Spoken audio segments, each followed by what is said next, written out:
తెల్లవారితే చక్రవర్తి అయి రాజ్యమునేలే రామయ్య తండ్రి మాటకై పదవిని బదలి అడవులకేగెనయా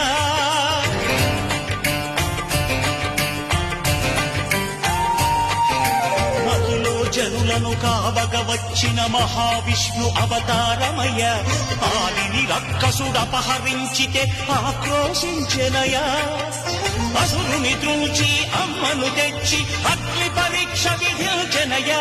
సాగలి నిందకు సత్యము చాటగ కులసతినే విడనాడెనయ నా రాముని కష్టం లోకంలో ఎవరూ పడలేదయ్యా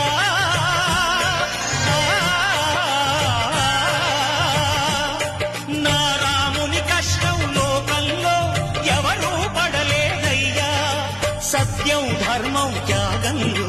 అతనికి సరిలేరయ్యా